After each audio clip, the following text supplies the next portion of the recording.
वहीं यमुनानगर के साढौरा से निलंबित कांग्रेसी विधायक रेणु बाला के पति ऋषिपाल ने सीएम की मौजूदगी में रैली के मंच पर बीजेपी का दामन थाम लिया। तो वहीं इस बार इंडियन नेशनल लोकदल के राष्ट्रीय संरक्षक और पूर्व वित्त मंत्री रहे प्रोफेसर संपत सिंह ने बीजेपी पर जोरदार हमला बोला। संपत सिंह ने कहा, बीजेपी आज उपचुनाव नहीं झेल सकती और इसलिए कांग्रेसी विधायक की बजाय उनके पति को बीजेपी में शामिल करवा रही है। हिसार में प्रोफेसर संपत सिंह से खास बातचीत की है total news associate editor doctor Mahesh Kumar ने।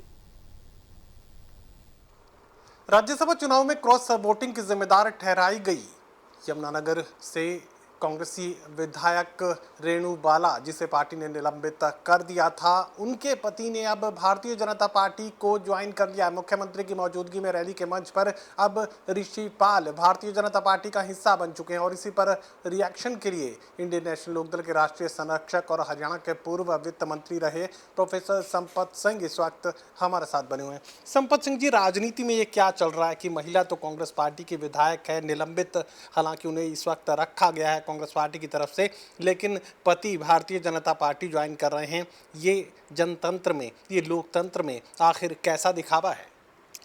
देखिए, जो दिखावा कर रहे हैं ना, अगर सही मायने में सोचा जाए तो हस्बैंड वाइफ दो पार्टियों में बहुत रहे हैं, लेकिन मुझे लगता है कि ये जो 5 एमएलए जिनको पार्टी से निष्कासित किया गया, सस्पेंड किया गया, मुझे लगता है सबसे ज़्यादा पीड़ित ये लोग हैं, क्योंकि इनके जो पार्टनर थे 4 लोग और थे जिन्होंने जो है ना वोट जो है कैंसिल कराए। अपने कैंसिल कराना भी वोट का मतलब ये है कि सीधा बीजेपी को फ़ायदा दिया था।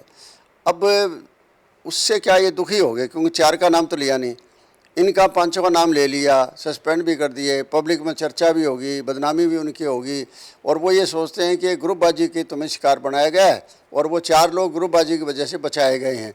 तो इसका मतलब है कि वो निराश हो चुके, और निराश हो चुके तो वो रास्ता ढूंढ रहे हैं। रास्ता ढूंढने के लिए, क्योंकि खुद जाएं तो बीजेपी को बाई इलेक्शन कराना पड़ेगा, और बीजेपी उनको लेना नहीं चाहती, इसलिए लेना चाहती कि बाई इलेक्शन सहन नहीं कर सकती, बीजेपी की बस की बात नहीं है।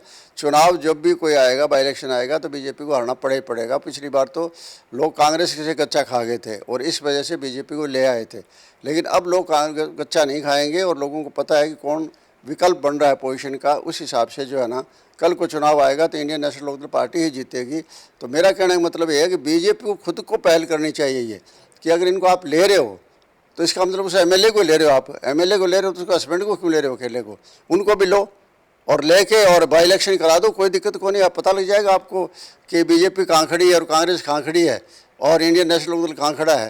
तो ये करिस्तानी तो शुरू में कांग्रेस नहीं करी है, तो भांत करी है। तो 5 का तो नाम ले लिया और 4 का नाम नहीं लिया।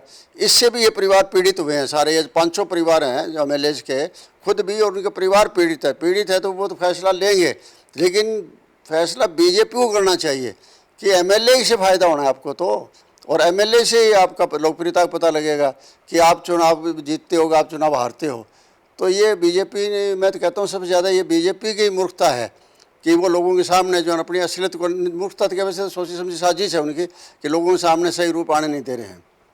चलिए, प्रोफेसर संपत सिंह 2-2 के कहने की कोशिश कर रहे हैं कि भारतीय जनता पार्टी किसी भी सूरत में उपचुनाव नहीं चाहती है, क्योंकि उपचुनाव में भारतीय जनता पार्टी को बड़ी चुनौती का सामना करना पड़ सकता है। और ऐसे में साफ तौर से ये कहने की कोशिश संपत सिंह की तरफ से कि अगर भारतीय जनता पार्टी इनके पति को शामिल करवा रही है, कांग्रेसी निलंबित कांग्रेसी विधायक के पति को अगर शामिल करवा रही है, तो फिर विधायक को भी शामिल करवाए, उपचुनाव में भारतीय जनता पार्टी आए और जनता बीजेपी को उसकी हैसियत, उसकी औकात दिखा देगी। सहयोगी कमल के साथ doctor Mahesh Kumar, total news, Hisar.